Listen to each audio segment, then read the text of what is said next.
जो अंत और प्रारंभ है, हर युग का वो आरंभ है। ब्रह्मांड जिसने है रचा, संसार जिसने है बसा, ये कथा देवकी नंद की।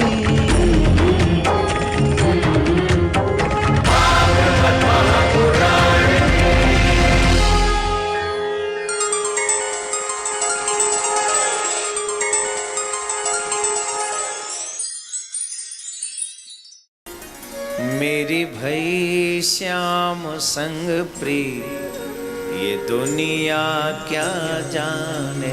मेरी भई श्याम संग प्रिय, ये दुनिया क्या जाने। मेरी भई श्याम संग प्रिय, ये दुनिया क्या जाने। मेरी भई श्याम संग प्रिय, ये दुनिया क्या जाने। क्या जाने क्या जाने, क्या जाने क्या जाने, क्या जाने क्या जाने, क्या जाने क्या जाने। मुझे मिल गया मन का मी, ये दुनिया क्या जाने। मुझे मिल गया मन का मी, ये दुनिया क्या जाने। तो मेरी भई श्याम संग प्रिय, ये दुनिया क्या जाने। मेरी भई श्याम संग प्रिय, ये दुनिया क्या जाने। श्री राधे।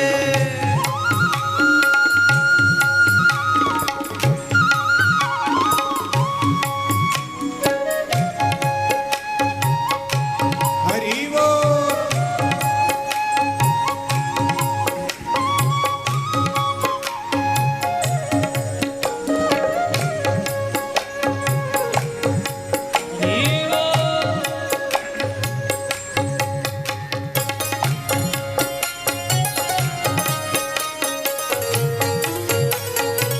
श्री राधे।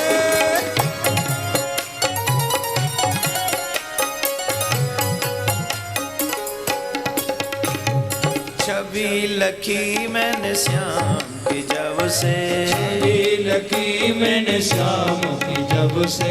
छवि लखी मैंने श्याम की जब से।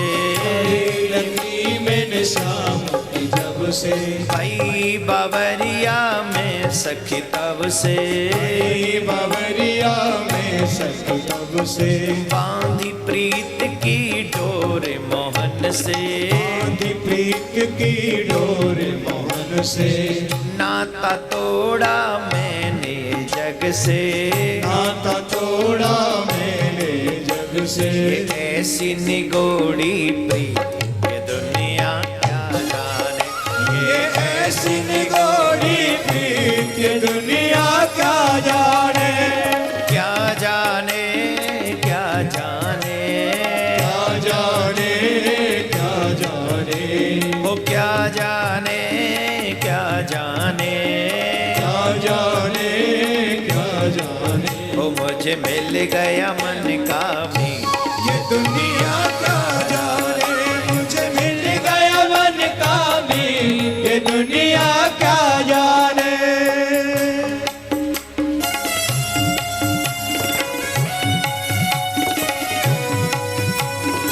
श्री राधे।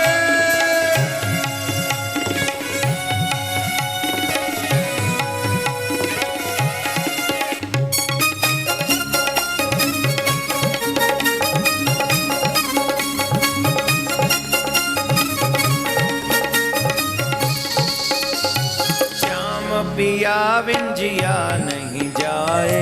श्याम पिया विंजिया नहीं जाए। ओ श्याम पिया विंजिया नहीं जाए। श्याम पिया विंजिया नहीं जाए। जिया नहीं जाए रहा नहीं जाए। जिया नहीं जाए रहा नहीं जाए। हर पल उसकी याद सताए।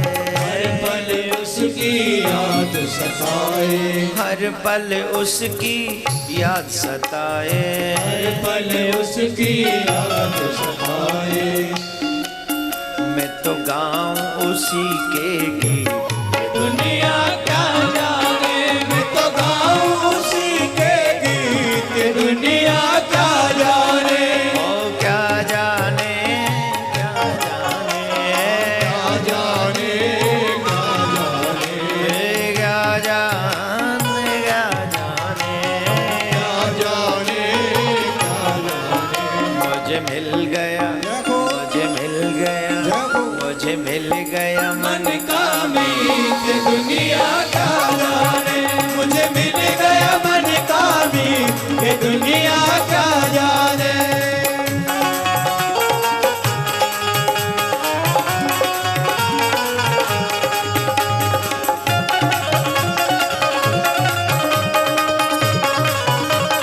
श्री राधे,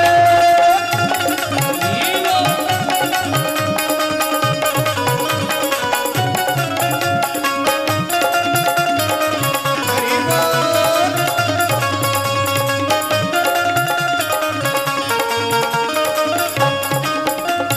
श्याम नाम की ओढ़ी चुनरिया, राम नाम की ओढ़ी चुनरिया, श्याम नाम की ओढ़ी चुनरिया, राम नाम की ओढ़ी चुनरिया।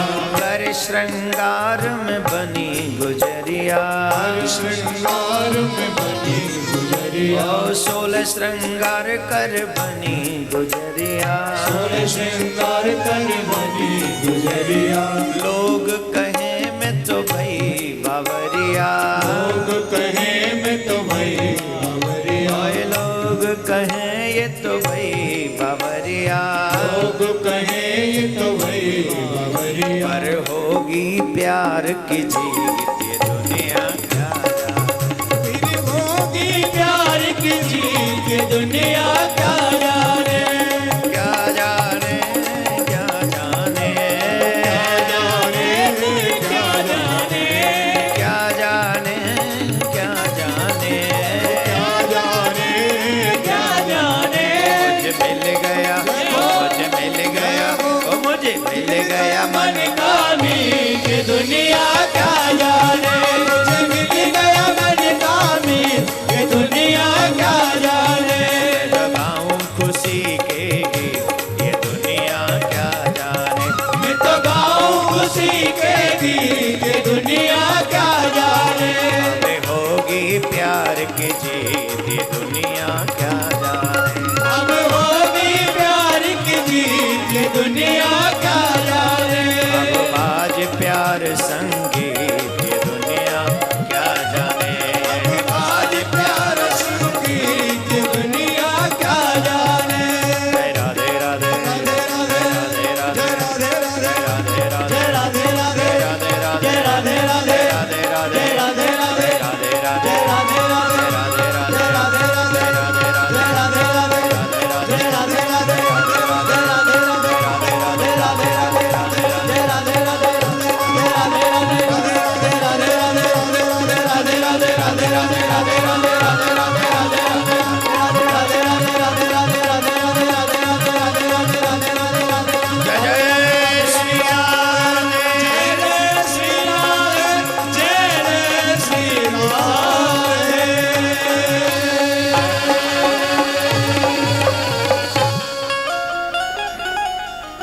बोली युगल सरकार की सदगुरुदेव भगवान की जय। धर्म की अधर्म का प्राणियों में विश्व का गौ हत्या गौ माता की विश्व में विश्व में ओम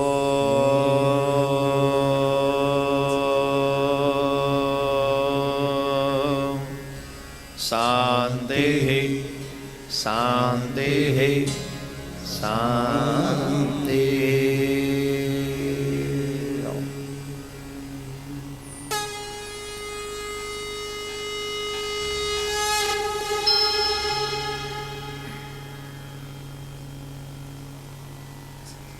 अकारण करुणा वरुणालय अखिल कोट ब्रह्मांड नायक सर्वेश्वर भगवान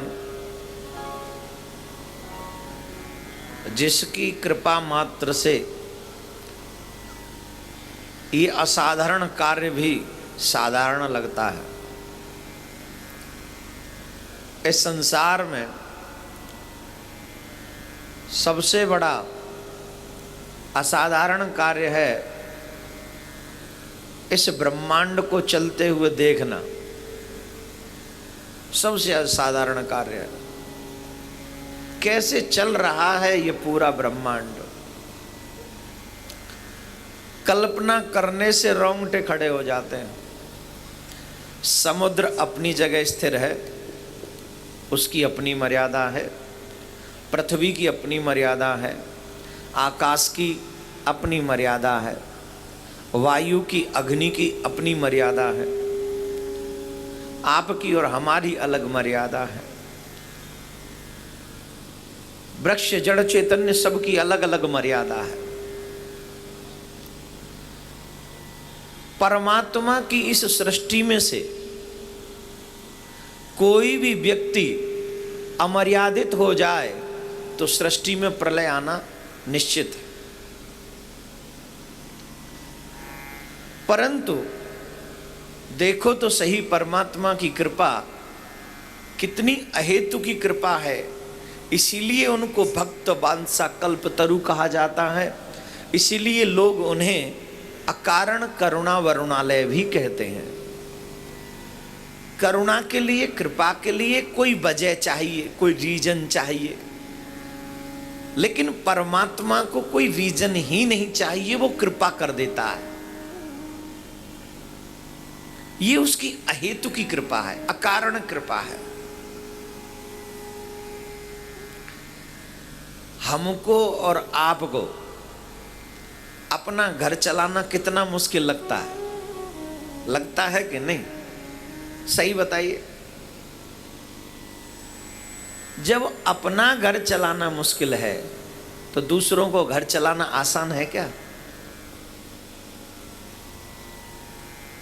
जो लोग कहते हैं कि भगवान में हमें विश्वास नहीं, जो लोग कहते हैं कि मैं भगवान को मानता नहीं, वो मूर्ख हैं और वो किसी और का नुकसान नहीं करते, वो अपना ही नुकसान करते हैं।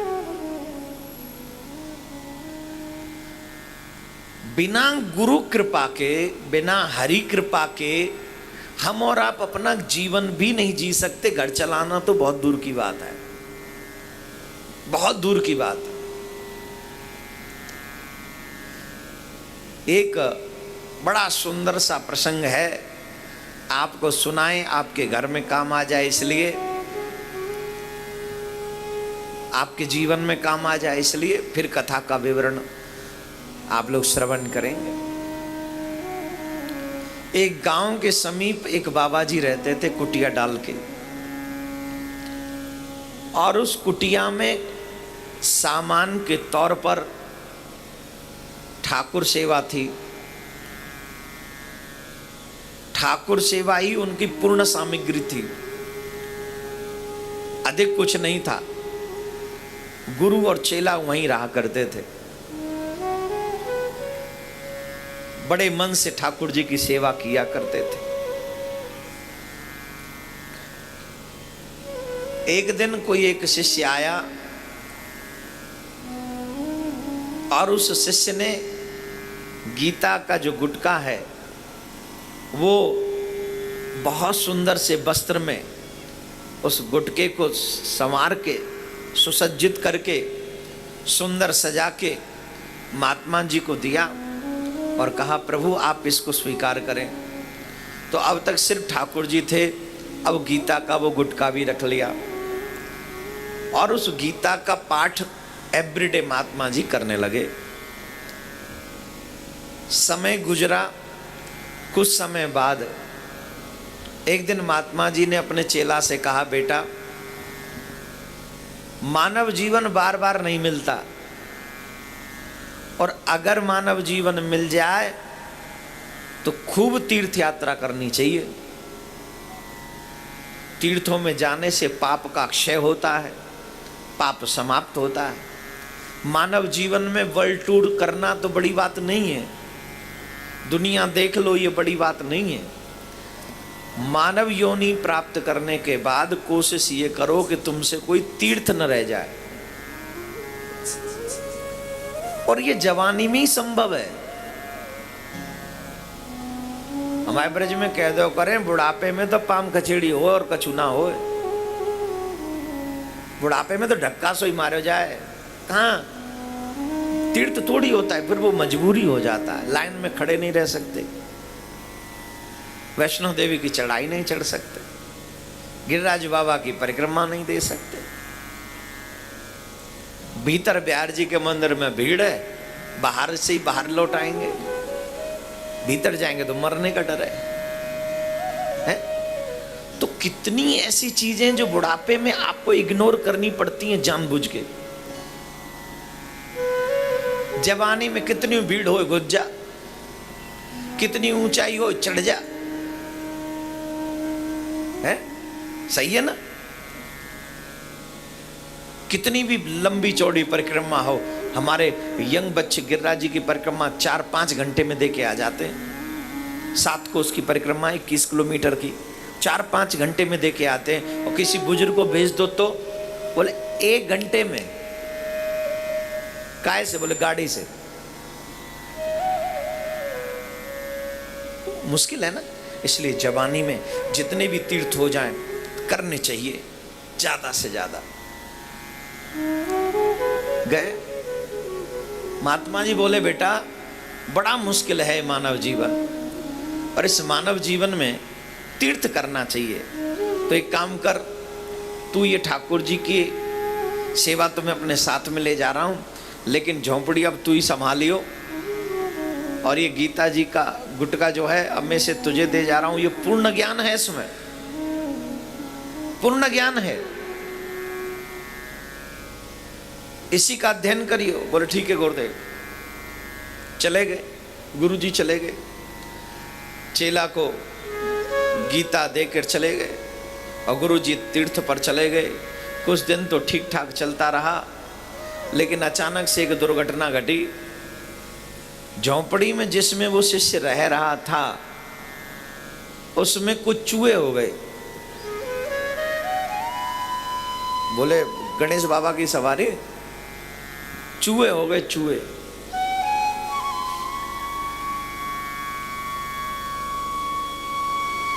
और एक चूहे ने जाके वो गीता के ऊपर जो सुंदर सा वस्त्र था उसमें भोग लगा दिया, और जैसे ही उसमें भोग लगाया तो चेला को लगा ये तो हमारे गुरु जी की बड़ी कृपा से हमको उन्होंने गीता दी, और इतना सुंदर ये सुसज्जित थी, और देखो तो सही ये क्या कर दिया चूहे ने। गांव वालों को बुलाया, बोले सुनो भाई। बोले जी। बोले अब हम तुम्हारे गांव को छोड़ के जा रहे हैं। क्यों, ऐसा क्या हुआ? बोले हम तुम्हारे गांव में नहीं रह सकते, इस झोंपड़ी में इतने चूहे हो गए जो हमारी गीता को भी सुरक्षित नहीं छोड़। तो गांव वाले बोले महाराज चूहान के पीछे झोंपड़ी छोड़ रहे हो, हद है, आप ऐसे मत करो, हम कोई और अरेंजमेंट करते हैं चूहों को भगाने का। गांव वाले बोले देखो ये गलत बात है, एक चूहों के पीछे महाराज गांव छोड़ के चले जाएंगे, हम सबको कोई व्यवस्था करनी चाहिए। झट गांव वाले चूहे को रोकने के लिए एक बिल्ली पकड़ लाए, और बिल्ली पकड़ के झोंपड़ी में छोड़ दी। अब चूहों ने जब देखा कि बिल्ली महारानी आ गई तो सब भाग गए, सब भाग गए। लेकिन काऊ गृहस्थी के घर में रहती बिल्ली तो वह कबो दूध पीवे को मिलतो, कबो दही खावे को मिलती, कबो घी खावे को मिलतो, पर रहते बाबा जी के घर में रहिए न्याना है बतासे हुत, न्याना चिनोरी। अब तो बड़ी परेशान बिल्ली बेचारी आई तो ठीक ठाक, मुंह से डर के मारे भागी गए। अब तो बिल्ली दुबली होने लगी। अब गांव वालों को फिर बुलाया, बोले देखो भाई गांव वालों ये तो अन्याय है। क्या? बोले ये बिल्ली मर गई तो हत्या मेरे माथे मरे। क्यों? बोले भाई तुम जानते हो बिल्ली का स्वभाव होता है कुछ दूध दही खाने पीने का, और इस बेचारी को अभी कुछ नहीं मिल रहा, ये सूखी बैठी है, या तो इससे कोई व्यवस्था करो, नहीं तो हम चले। अरे बोले महाराज आप बैठो, हम कोई व्यवस्था करते हैं। जड़ दूसरी व्यवस्था करी दही दूध की। क्या? बोले गैया, एक गैया दे दी। अब तो दूध निकले, गैया दूध दे, और बाबा जी भी चक और वो बिल्ली भी चक, दोनों फूल की सिलौटा। पर गैया परेशान, गैया यूं परेशान कि खाए को कछु ढंग को ना मिल रो। गांव बारे ने 2-4 बीघा जमीन को इंतजाम करे, ले हम तो घास बास करो और ये जुगाड़ करो। अब बाबा जी गीता को पाठ कम करें, वो घास खोदने में ज्यादा लगे रहे, गैया की सेवा और फिर खेती क्या रही। अरे बोले तुम्हारा बेकार ये सिस्टम। क्यों? अरे बोले देखो सारा दिन तो हमें ये खेती क्यारी करने में निकल जाता है, गीता का पाठ नहीं होता है। अरे बोले महाराज बिल्कुल चिंता मत करो, इसका भी एक बंदोबस्त कर देते हैं। एक सुंदर सी कन्या को छोड़ दिया, ले बेटा गैया की देखभाल करना, ये करना वो करना। अब गैया की देखभाल में लगी रही। अब गैया की देखभाल में धीरे धीरे वो बाबा जी की काजू रोटी सेकती रही। अब दूध दही पाए रहे हैं, कन्या सुंदर है, कन्या को भी मन आ गया बाबा जी पे। इतने बाबा जी ने भी देखी तो बाबा जी नहीं साधक है अभी, तो कन्या ने कही महाराज मैं हूं ऐसी हो, तुम हूं ऐसे, मेरा ना है दुनिया में कोई और हाथ तुम्हारा ना है कोई, तो तुम वो स्वीकार कर ले, तुम्हारी गैया की सेवा होती रहेगी और मैं तुम्हारे सानिध्य में भजन करती रहूंगी। बोले ठीक है ऐसा कर लो। गांव बाइन ने पूछी, बोले हमें का परेशानी सा, भजन करो तुम रहे हो, हमें का है, जट ब्याह कर लियो। ब्याह है गयो, गीता धरी विराज रही है, 2-3 बालक है गए। कछु दिना बाद वो महात्मा जी तीर्थ करके लौटे। और जब महात्मा जी तीर्थ करके लौटे तो जी तो घर में है नहीं, जे तो घर में है नहीं, जे तो गयो व्यवस्था करवे बाबा जी साधक। बाबा जी ने सोची गैया बंध रही है, बिल्ली घूम रही है, छोटे छोटे बाल गोपाल घूम रहे हैं, ये झोंपड़ी तो ऐसी ना आई, ये तो कहूँ गृहस्थी को आश्रम लग रहे हो, कहूँ ऐसा तो नहीं मैं गलती से आ गया हूं, ऐसा ही लगे कि मैं गलती से आ गया। झट वो बाबा जी वो जगह महात्मा जो थे तीर्थ करके जो लौटे थे वो जाने लगे। और जब जाने लगे इतने में देखा कि उनका शिष्य बड़े आराम से एक बेटे को यहाँ कंधे पे बैठाल के, एक बेटे को इस कंधे पे बैठाल के, और एक की उंगली पकड़ के एक बहू की गोद में, और यूं आराम से चलते चले आ रहे हैं आराम से। और जैसे देखा महात्मा जी को पहचान लिया और महात्मा जी के चरणों में प्रणाम किया कि गुरुजी सादर प्रणाम करते हैं, प्रसन्न रहो, बड़े आशीर्वाद दिए, मंगल करो, आनंद करो। आशीर्वाद देने के बाद में गुरुजी ने पूछा ये सब व्यवस्था? बोले जी। बोले हमने तुम्हें गीता दी थी, उसके कितने अध्याय पढ़े? बोले गुरुजी 9 अध्याय। बोले हाँ कैसे? बोले पहला अध्याय बिल्ली, दूसरो अध्याय गैया, तीसरो अध्याय जमीन जायदाद, चौथो अध्याय ये देवी, और 5 अध्याय ये छोटे मोटे घूम रहे हैं आपके सामने, आराम से खिलाओ। हम बजा ला ताली, हाँ हाँ बजा ला। बोले 5 अध्याय जी घूम रहे हैं। गुरुजी बोले अरे बाबरे आदमी, हमने तुम्हें गीता दी थी ज्ञान करने के लिए, तुमने एक संत की झोंपड़ी को गृहस्थ आश्रम बना दिया, ये क्यों? बोले गुरुजी, एक जरूरत को पूर्ति करने के लिए दूसरी की जरूरत पड़ी, और दूसरी जरूरत को पूर्ति करने के लिए तीसरे की, तीसरे के लिए चौथी, और चौथे के लिए पांचवी, इसलिए जरूरतें बढ़ती चली गई। जरूरतें कभी कम नहीं होती, जरूरतें बढ़ती ही चली गई महाराज, मेरे न चाहते हुए भी।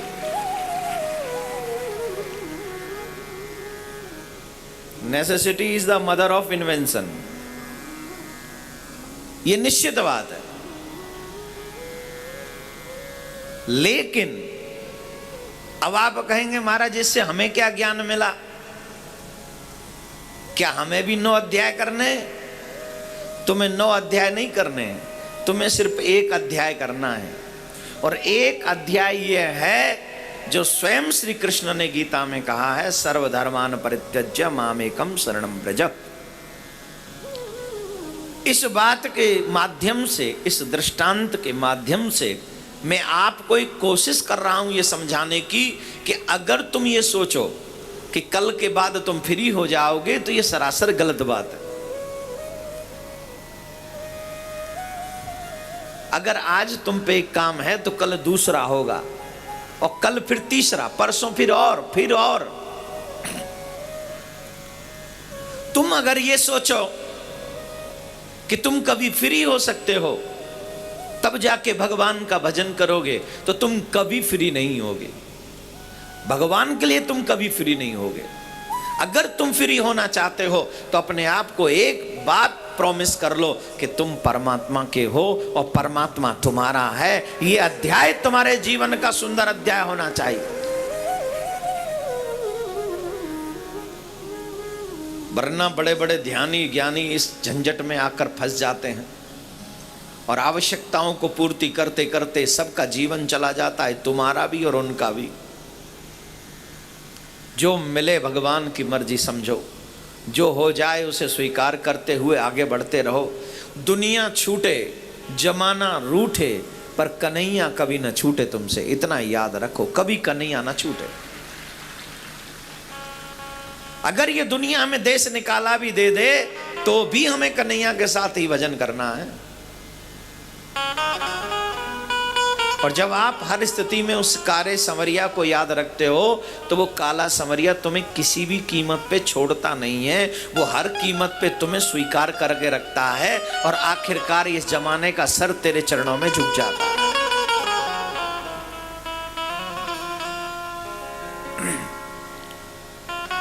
गोस्वामी तुलसीदास बाबा ने एक बहुत सुंदर वर्णन किया है।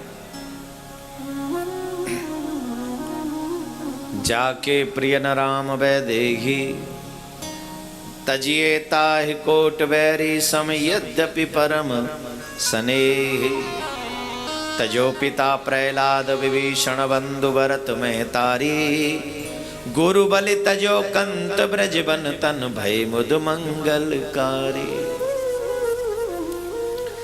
जिसे भगवान से प्रेम न हो ऐसे लोगों के साथ संबंध ज्यादा दिन तक स्थापित नहीं करना चाहिए, ऐसे लोगों का सानिध्य नहीं करना चाहिए। क्योंकि अगर ऐसे लोगों का आप सानिध्य करोगे जिन्हें भगवत प्रेम नहीं है तो आप भी अभक्त बन जाओगे। और अभक्त बन के नुकसान महात्माओं का नहीं है, कथावाचकों का नहीं है, नुकसान तुम्हारा है, तुम्हारा नुकसान है। आप ये कह दो आजकल ये लोग ऐसे होते हैं ऐसे होते हैं, तो क्या करोगे? धर्म छोड़ दोगे? क्या करोगे? शरीर छोड़ दोगे? एक तरफ तुम ये कह सकते हो कि ये लोग ऐसे होते हैं, दूसरी तरफ तुम्हें आज मेरे दिमाग में एक बहुत अच्छा ठाकुर जी प्रेरणा दे रहे थे, बहुत अच्छी। धर्म को न मानने के लिए तुम्हारे पास करोड़ों ऑप्शन हो सकते हैं।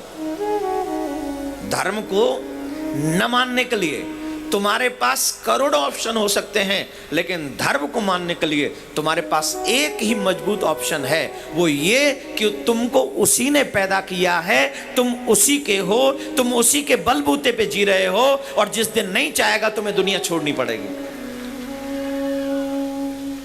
एक ही ऑप्शन काफी है धर्म को मानने के लिए, कि तुमको पैदा ही उसने किया है।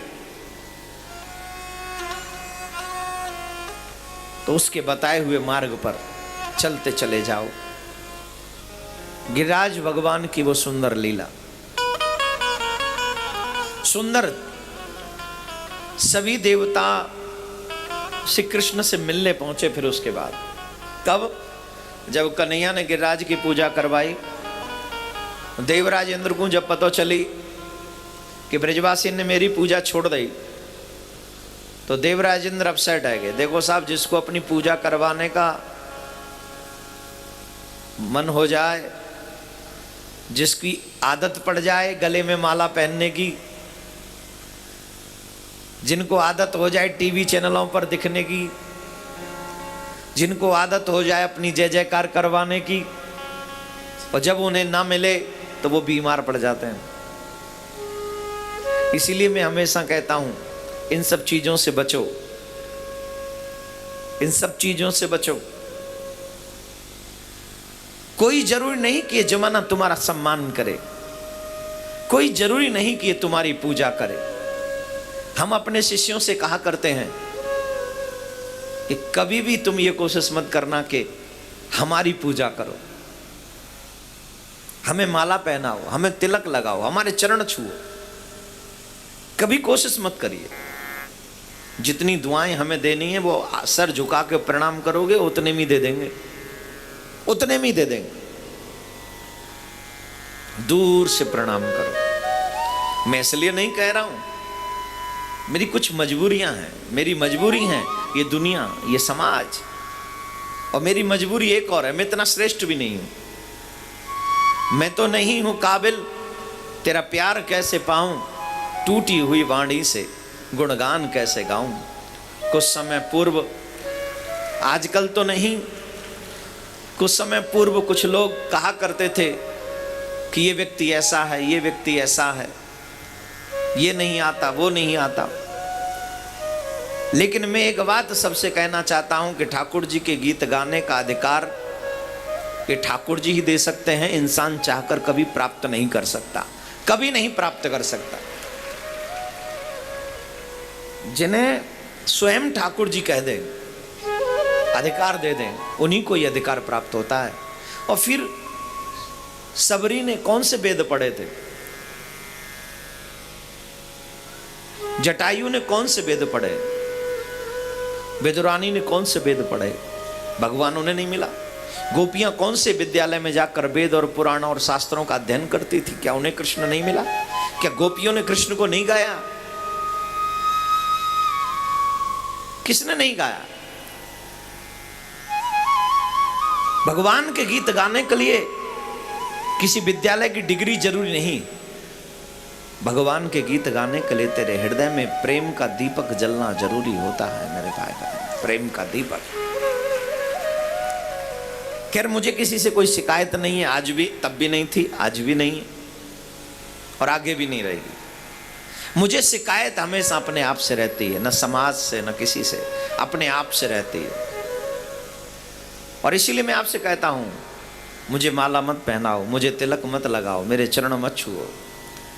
मेरा एक ही लक्ष्य है, इस भारत का नौजवान या विश्व का नौजवान सिर्फ मेरे ठाकुर जी की पूजा करे, सिर्फ मेरे ठाकुर जी को चाहे, मेरे ठाकुर जी का अभिषेक करे, मेरे ठाकुर जी की तिलक करे, मेरे ठाकुर जी की पूजा करे। ये मेरा सपना है। आज भी यहाँ कथा में बैठे हुए कई नौजवानों के माथे पे तिलक नहीं है। ये दुर्भाग्य ही पूर्ण है। तिलक हमारी शोभा है, गले में कंठी, हाथ में कलावा, ये हमारे हिंदुत्व की पहचान है। क्यों शर्माते हो तिलक लगाने से? अरे तिलक लगाओ। सुहागिन स्त्री को देखते हो ना, मंगलसूत्र, मांग भरी हुई, बिंदी लगी हुई, बिछुए पहने हुए, चूड़ियां पहनी हुई, ये क्या है? ये सौभाग्य की निशानी है। किसी को पता चल जाता है, दूर से देख के पता चल जाता है। क्या पता चलता है? ये किसी की हो चुकी, अब मैसेज मत करियो, है ना। वैसे ही माथे पे तिलक, गले में कंठी, हाथ में कलावा, मुख में गोविंद का नाम, ये पहचान है कि हम किसी के हो चुके। अब हमें दुनिया वालों मैसेज मत करना, I am busy, I am not alone, I am not single, I am with relationship. Who is my partner? My partner is, that's it. ये पहचान है। इसीलिए मैं बार बार आप नौजवानों से कहता हूं, अरे भाई तुम तिलक लगाओगे मेरी संख्या थोड़ी बढ़ेगी कि देवकी नंदन के फॉलोअर्स बढ़ गए। अरे इस देवकी नंदन को भूलो, उस देवकी नंदन के फॉलोअर्स बढ़ने चाहिए, मेरे ठाकुर जी के फॉलोअर्स बढ़ने चाहिए। मेन बात है उसका फॉलोअर्स बढ़े। अरे बहुत से लोगों को तो यही प्रॉब्लम होती, कथा में इतनी भीड़ क्यों आ जाती है? अरे भाई मैं किराए पे थोड़ी बुलाता हूं, इट्स नॉट माई फॉल्ट। ये पागल है, हम पागल है, पागल पागल इकट्ठे हो गए, ज्यादा हो गई पागलों की संख्या, हम क्या करें? नहीं, पागल पागल ज्यादा इकट्ठे हो गए भाई, संख्या इस समय पागलों की ज्यादा है हिंदुस्तान में, हम क्या करें? ये सब पागल है। और I am head of the family, मैं इस फैमिली का हेड हूं, इन पागलों की मंडली का। तो यार और क्या कहूं, और क्या सुनना चाहते हो? मैं ज्ञानी नहीं हूं, मैं त्यागी नहीं हूं, मैं बैरागी नहीं हूं, मैं सबसे बड़ा पागल हूं। अब तुम चाहे जो करो, मेरी भई श्याम संग प्रीत ये दुनिया क्या जाने। तो जितने भी पागल यहां बैठे हैं, अगर तुम ईमानदारी से पागल हो ठाकुर जी के प्यार में, तो माथे पे तिलक, गले में कंठी, हाथ में कलावा, ये सौभाग्य की पहचान तुम्हारे जीवन में हमेशा हमेशा होनी चाहिए। मैं आप सबसे प्रार्थना करता हूं, जोर से बोलना पड़ेगा। तो जिनको पूजा करवाने की आदत पड़ जाए और ना हो तो वो बीमार पड़ जाते हैं साहब। देवराज इंद्र को भी ब्रजवासियों से अपने आप को पुजवाने की आदत हो गई थी। ब्रजवासियों ने जब नहीं पूजा तो कुपित हो गए देवराज इंद्र, और इतने कुपित हुए कि ब्रज को बहा देने के लिए घनघोर वर्षा करने के लिए कहा। बड़ी भयंकर प्रलयकारी मेघ उस ब्रज के ऊपर बरसने लगे। जब प्रलयकारी मेघ उस ब्रज के ऊपर बरसने लगे तो मेरे प्यारे सब ब्रजवासी कन्हैया से पूछते हैं, हे कृष्ण अब क्या होगा? बोले चिंता मत करो, जा देवता की तुमने पूजा करी है वही देवता को मानो, वही देवता से प्रार्थना करो। और वह देवता ने कह दे जैसो कन्हैया के वैसो ही करो। कन्हैया गिरिराज पर्वत उठा लेंगे। और श्री कृष्ण ने अपनी कनिष्ठ की उंगली पर गिरिराज पर्वत को उठा लिया। तब से एक बहुत प्यारा नाम मिला, गिरधारी। नख पे उठाई लियो गिरिराज नाम, गिरधारी पायो है। गिरधारी नाम तब से मेरे प्यारे का पड़ा है। 7 दिन 7 रात्रि तक गिरिराज पर्वत उठा के रखा। उसके बाद देवराज इंद्र को पछतावा हुआ, और देवराज इंद्र को पछतावा हुआ तो वो स्वयं देवराज इंद्र श्री कृष्ण की शरणागति हुए। त्राहिमाम त्राहिमाम त्राहिमाम कहा, मैं नहीं जान्यो रूप तुम्हारो। प्रभु क्षमा करना, पहचान नहीं सका। चिंता मत करो। भगवान का स्वभाव कितना दयालु है जानते हो? बड़ा दयालु स्वभाव है। अगर कोई तुम में से होता तो क्या करता? बदले की भावना से, तूने मेरे यहाँ 7 दिन वर्षा करी है ना, मैं तेरे यहाँ पर 14 दिन वर्षा करूंगा। अगर अंडर होता, तुम्हारे बस में होता तो तुम ये करते। लेकिन वो दयालु है, वो कृष्ण है, वो जानता है, उसका स्वभाव चेंज है। He is a very kind. Thakur ji बोले अरे नहीं, तुम क्षमा किसकी मांग रहे हो? बोले प्रभु अपराध भयो, 7 दिन आपको कष्ट दिया। अरे नहीं नहीं नहीं नहीं नहीं नहीं नहीं, कष्ट नहीं भयो, ये ये तो आनंद भयो।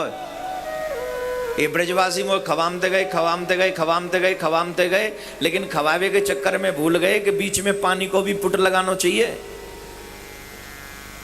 ज्यादा देर तक खाते जाओ, कितना चिन्होगे।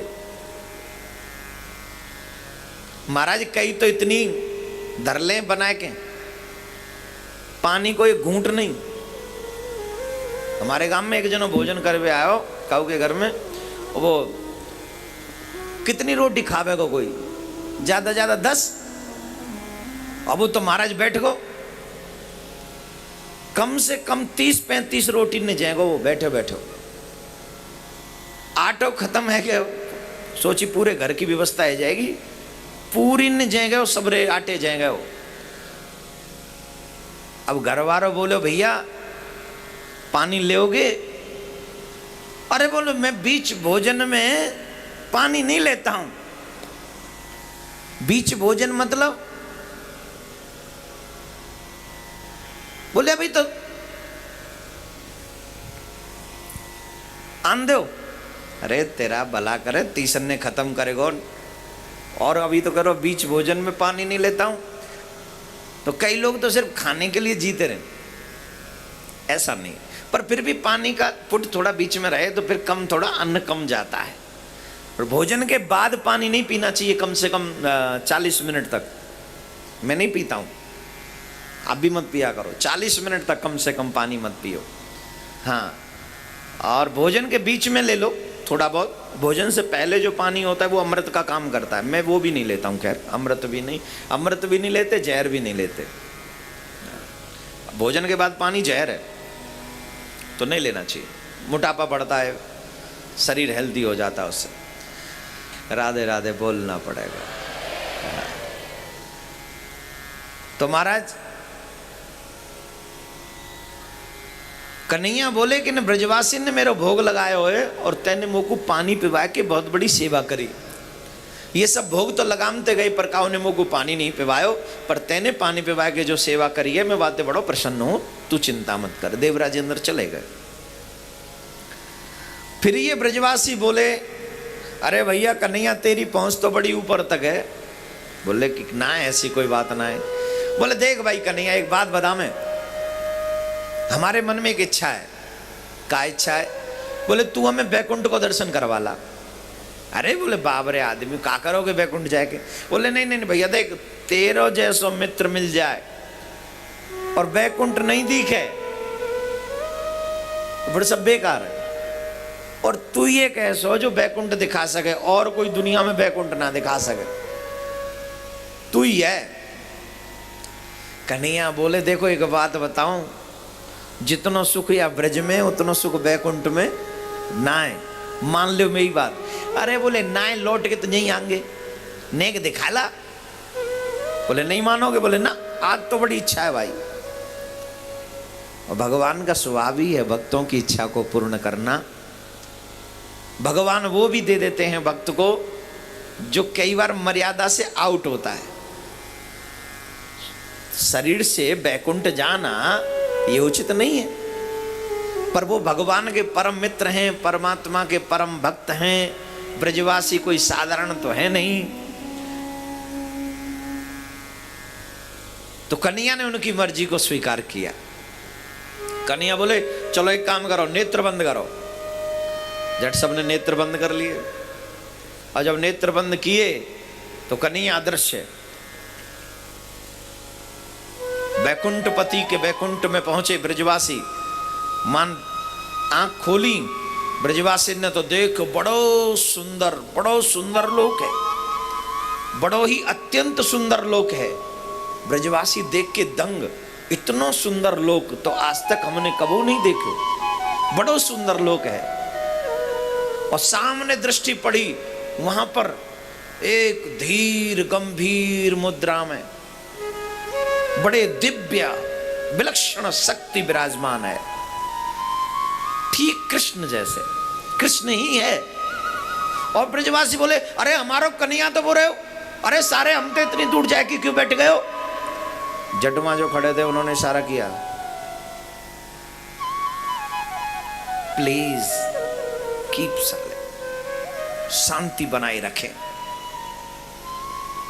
अरे तू जानना है रे हमारा शांति बनाए रखिए, बोलते नहीं है यहां पर, साइड में खड़े रहो, बोलना नहीं, बस खड़े रहो साइड में, डर के मार। बस दूसरी कंट्री में जाओ तो वैसे ही डर लगे। अभी मैं गया कनाडा पहली बार, थोड़ी सी प्रॉब्लम थी तो मैंने बेल्ट पहन रखी थी वो कमर में। अब वो आए देख तो कब उन्यो चेक करे, कब उन्यो चेक करे, कब उन्यो करवा दे, उन्यो ठाड़े है जाओ। अरे मैंने कही भाई बड़ो चक्कर पड़ो। और दूसरे की कंट्री में जिन कहा बेचारे उनके रूल रेगुलेशन है, तो दूसरी कंट्री तो दूसरे की है, भारत में हो तो दो चार इनते कहते तू मुझे जानना है, जानना तू। अब भारत में तो बड़ा प्यार करते हैं, एयरपोर्ट पे भी पहुंच जाओ ना तो वहां पे ही फोटो खिंचवाना शुरू कर देते हैं। भारत में तो बहुत स्नेह मिलता है। नहीं, संयोग से कनाडा के एयरपोर्ट पे भी ऐसा हुआ। एक जब मैं आ रहा था वापस वहां से, तो एक माता जी थी वहां, सीधे साष्टांग दंडवत कनाडा के एयरपोर्ट पे। तो ये प्यार सिर्फ ठाकुर जी के गीत गाने से मिलता है, और कहाँ मिलेगा तुम्हें?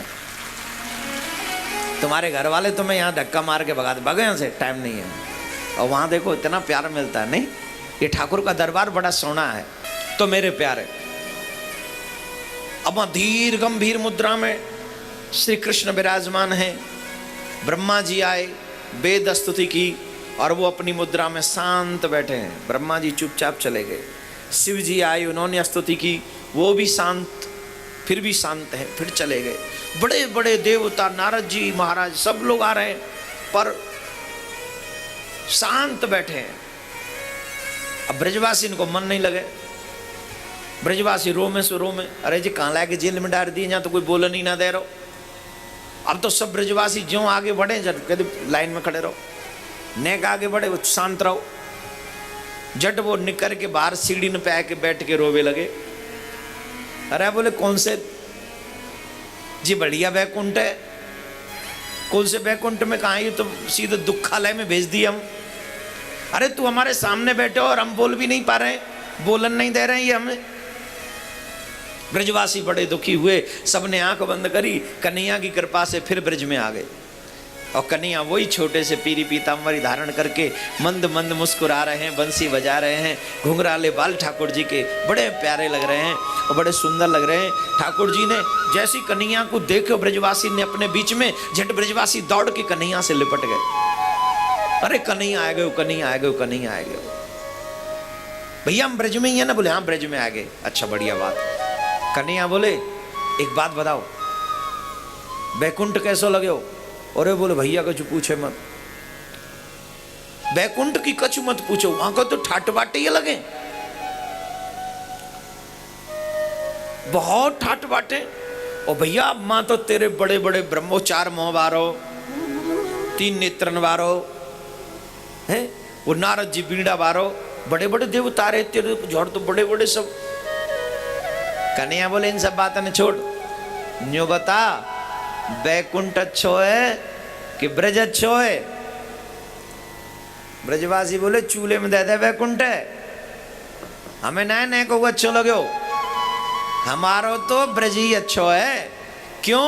बोले यहाँ हम तो अपनी गोदी में ले सके, यहाँ तो हम अपनी कौरी में भर सके, यहाँ हम तो पीट सके, यहाँ हम तो डांट सके, यहाँ हम तेरी पीठ पे बैठ सकें, यहाँ तो प्यार ते माखन खवाए सकें, तेरे संग नाच सकें, गाए सकें, झूम सकें, आए सकें, जाए सकें। और माँ तो भैया तेरे वो आग ही ना बढ़न दे, बोलन ही ना दे, चुप रहो। सही बताएं भैया, तेरे बैकुंठ ते हमारो ब्रज लाख गुना अच्छा है, लाख गुना अच्छा है। और स्वयं श्री कृष्ण भी कहते हैं जननी जन्म भूमस्य स्वर्गादपि गरियसी। मेरी जो जन्म भूमि है ये स्वर्ग से भी बढ़िया है।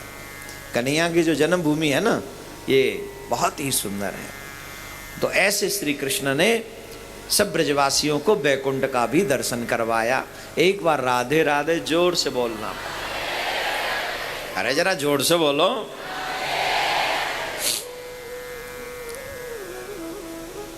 यहां से आगे का प्रसंग महाराज भगवान पिता रात्रि शरदोत्फुल्ल मल्लिकः भीक्षरन्तुं मनश्चक्रे योगमायामुपाश्रितः।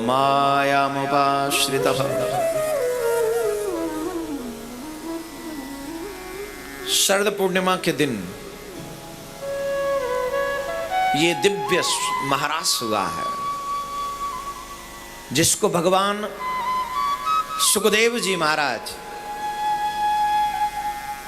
गोपी भाव की चुनरी ओढ़कर, देखिए इस रास को गोपी बन के समझोगे तो ज्यादा आनंद आएगा। ये सुंदर भाव होना चाहिए कि मैं कृष्ण की गोपी हूं और कृष्ण मेरे प्रियतम है, कृष्ण मेरे सर्वस्व है। कृष्ण को गोपी बन के समझना आसान है, ज्ञानी बन के समझना आसान नहीं है। हमारे ब्रज में गाते हैं, बहुत प्यारा भजन है, भजन तो नहीं गाऊंगा, उसकी एक पंक्ति है, ये प्रेम की अकत कहानी नाय जाने ज्ञानी ध्यानी, या ही जाने बिरज की नार रटे जा राधे राधे। इन ब्रज की कथाओं को, इन ब्रज की लीलाओं को अगर ज्ञानी बनकर समझने की कोशिश करोगे तो वो ब्रह्म भी समझ में तुम्हें नहीं आएगा। इस ब्रह्म को समझना है, कृष्ण को समझना है, तो तुम्हें पहले गोपी बनना पड़ेगा। पोथी पढ़ पढ़ जगमुआ पंडित भया न कोई, 2.5 अक्षर प्रेम के पढ़े सो पंडित हो। प्रेम की परिभाषा क्या है? बोले प्रेमी को प्रेमी का दोष नहीं दिखता, और अगर तुम्हें अपने प्रेमी का दोष दिखता है इसका मतलब है कि तुम प्रेमी हो ही नहीं, तुम व्यापारी हो। गिव एंड टेक सिस्टम है। I want to give something, you give me something, that's it, this is a business. अगर तुम मुझे नहीं दे सकते तो forget, I don't want to any relationship with you, I don't want, मुझे कुछ नहीं चाहिए तुमसे, तो एक रिश्ता नहीं। तो ये तो बिजनेस है, व्यापार है। गोपियों ने ये नहीं किया। मिलन मात्र 11.5 साल का और वियोग 100 साल का, इसके बावजूद भी इंतजार श्री श्याम सुंदर का, दुनिया का नहीं। बच्चे पालने में नहीं लग गई थी फिर गोपियां, तब भी कृष्ण को याद किया पूरे 100 साल। वृंदावन में मध्य में, महाराष्ट्र के मध्य में जब श्री कृष्ण छोड़कर चले गए गोपियों को, तो गोपियां कहती हैं जयते तेदिकम जन्मना ब्रज श्रयतेन्द्रा शाश्वतत्र ही। हे कृष्ण तुम्हारी जय हो, this is a true love. आजकल गुलाब के फूल को लेके घूमने वालों की संख्या कम नहीं, गुलाब के फूलों को लेके आई लव यू बोल देने वालों की भीड़ बहुत है, लेकिन कभी अपने दिल को गुलाब बनाकर ठाकुर के चरणों में समर्पित करने वालों की संख्या ज्यादा नहीं, बहुत कम है। इस कथा पंडाल में भी इतनी संख्या नहीं है जितने बैठे हैं। ये सारे हैं क्या? इनमें भी कई बार नकली चेहरे लगाकर बैठे रहते हैं लोग, पंडाल से बाहर जाकर उनका असली चेहरा दिखता है। हाँ या ना? हैं? हाँ जी, I know, you know also. मैंने कल भी कहा था और आज फिर कहता हूं, मेरा ठाकुर जी आर्टिफिशियल कनेक्टेड नहीं है। मेरे ठाकुर जी से अगर मिलना है, first you make your heart pure. Purity पसंद है उसे। गोपियों को छोड़ के गया और गोपी कहती है तुम्हारी जय हो। आह क्या बात है! यह है गोपी प्रेम की ध्वजा। और जिस समय रास पंचाध्यायी प्रारंभ श्री सुखदेव जी महाराज ने पुरातन पुस्तकों में, ग्रंथों में, जब सुखदेव जी महाराज रासपंच अध्यायी का वर्णन करते हैं तो उसमें लिखा हुआ है पुरातन में, अभी नई में नहीं, पुरातन, उसमें लिखा है वादरायणी उवाच, मतलब सुखदेव जी महाराज ने भी गोपी भाव की चुनरी ओढ़ ली। क्यों? उन्हें पता लगा कि अब मैं कृष्ण के गीतों का गायन, वो भी रास का वर्णन करने जा रहा हूं, और अगर रास का वर्णन करने जा रहा हूं तो इसके लिए आवश्यक है गोपी भाव की चुनरी ओढ़ना। जब गोपी बन जाओगे तो कृष्ण को कहना, सुनना, समझना, गाना आनंद आएगा। सुखदेव जी महाराज त्याग के चक्कर चूड़ामणि, जिनके तन पर एक भी लंगोटी नहीं है, एक भी लंगोटी नहीं है, लेकिन जब महाराज का प्रसंग वर्णन करने का अवसर आया तो उन्होंने भी अपने आप को गोपी बना लिया। वादरायणी उवाच, भगवान न पिता रात्रि स्पष्ट किया है वहां पर। सुखदेव जी महाराज ने पूर्णतः स्पष्ट किया है, ये किसी इंसान की लीला नहीं है। रास पंचाध्यायी को प्रारंभ होने से पूर्व ही, प्रथम श्लोक में ही उन्होंने पूरा स्पष्ट कर दिया, ये इंसान, एक मानव की कथा नहीं, ये भगवान की कथा है। अब भगवान कैसे, हम कैसे मान लें वो भगवान है साहब, हैं? कैसे मान लें कि वो भगवान है? I have some proof, if you need then I say you.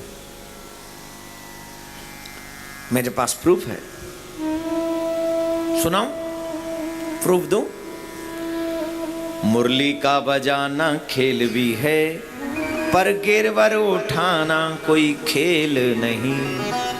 अगर कोई बंसी बजा सकता है तो ठीक है, बंसी तो बहुत लोग बजाते हैं, चले जाओ। स्वर में बेसुरे, ये वे, कोई बड़ा, कोई छोटा, कोई स्मॉल, कोई बिग, सब लोग बजाते बंसी। तो बंसी बजाना कोई बड़ी बात नहीं। चलो मान लिया कृष्ण की बांसुरी का और इनका, वो थोड़ी अच्छी बजा लेते होंगे, लेकिन गिरधारी बनना। मुरली का बजाना खेल भी है, गिरवर का उठाना खेल नहीं। भक्तों के भारी संकट के दुख दर्द मिटाना खेल नहीं। कितने उदाहरण हैं, एक दो नहीं है, बहुत हैं। पूतना का जहर पीना आसान है, काली नाग को नाथ खिलाना आसान है, दावानल अग्नि को पान करना आसान है। कितनी ऐसी कथाएं हैं जो कन्हैया बचपन में कर दी, हम लोग बूढ़े होके भी नहीं कर सकते।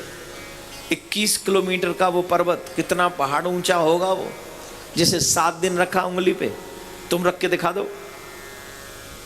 इसलिए वो भगवान है, और उसने शुरू में पैदा होते ही प्रूव किया कि I am God, I am God, मैं भगवान हूं, पहले मुझे पहचानो। यह है मेरे भारत का नौजवान। लोग कहते हैं बुढ़ापे में कथा सुननी चाहिए, इनसे सीखो। कथा तब सुननी चाहिए जब तुम्हारा काम, अकल काम करने लग जाए।